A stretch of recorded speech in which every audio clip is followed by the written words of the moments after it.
The opening of a museum has sparked a battle between the White House and a civil rights legend. Georgia Democratic Congressman John Lewis was scheduled to speak at Saturday's opening of the Mississippi Civil Rights Museum, but he and Mississippi Democratic Congressman Benny Thompson said yesterday they will not attend the event if President Trump is there. White House Press Secretary Sarah Huckabee Sanders said in a statement, "We think it's unfortunate that these members of Congress wouldn't join the president in honoring the incredible sacrifice civil rights leaders made to right the injustices in our history." So Lewis responded in a tweet, "President Trump's attendance and his hurtful policies are an insult to the people portrayed in this civil rights museum." Joining me here in the newsroom to talk about this is Marc Morial, President and CEO of the National Urban League and a former mayor of New Orleans. It's always good to see you. Hey, Do you Chris, think it's appropriate for Trump to attend? Is it wrong for the Congress people to say we're not going to go because he's there? He is still the sitting president. It's more than the members of Congress. It's also the civil rights leadership of Mississippi, the leadership of the NAACP, Derek Johnson, who is a resident of Jackson, Mississippi, who have suggested that it's not appropriate for the president to be the main speaker at this important event. This is not a photo op. This is the dedication of a museum to many civil rights leaders, many who gave their lives, like Medgar Evers and others, for the cause of civil rights. And it brings into play, once again, the president's policies. Now, is the president going to go and shut down his bogus voter fraud commission? Is the president going to go and make a strong statement in support of voting rights and against voter suppression? Is the president going to go and say that his statements in the past by suggesting that Barack Obama was not an American citizen were inappropriate, wrong, and hurtful? I don't know if that's what the president is going to do, and I think the position of John Lewis and Benny Thompson and many others is bound to be respected by us. They are not doing this for political purposes.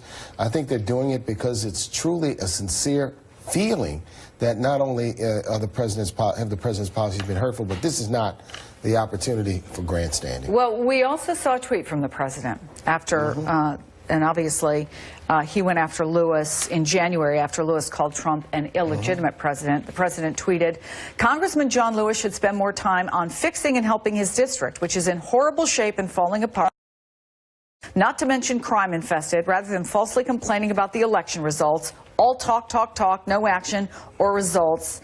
Sad."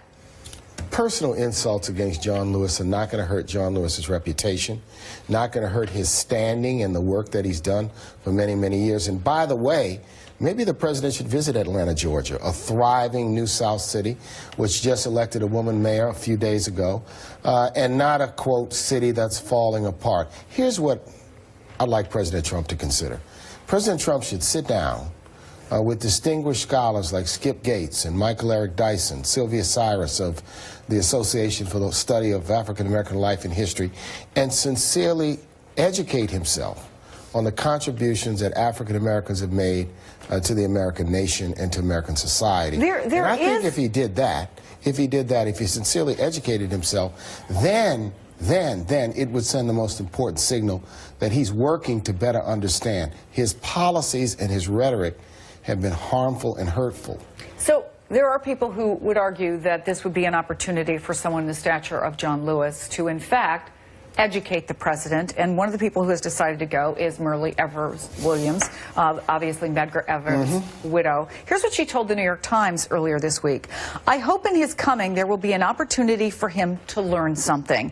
If God gives me the breath and the strength, I will address his attendance when I stand to speak." And I think we'll be looking forward to hear what she says, because I think it's so important. This is the reason why this has been so troubling, Chris, is that I don't think I've witnessed an American president who, in his words, has just been contemptuous of our community in a way that indicates a lack of understanding. Donald Trump is an educated man. Donald Trump is a financially successful man. It's clear that there's a lot for him to learn. There's more for him to understand. And we're going to resist policies that hurt our community in the 21st century. We're going to resist the effort to roll back civil rights. We're going to resist this bogus voter commission, but also always prepared to find ways to move the nation forward together. Let's just all say that we are glad this museum is opening. I would look forward to making it. And I look forward to visiting it, too. If it's anything like the museum at the Smithsonian, which is absolutely phenomenal. I recommend it. Thank you so much. Marc Morial, it's always good to have you on the program. We do appreciate it.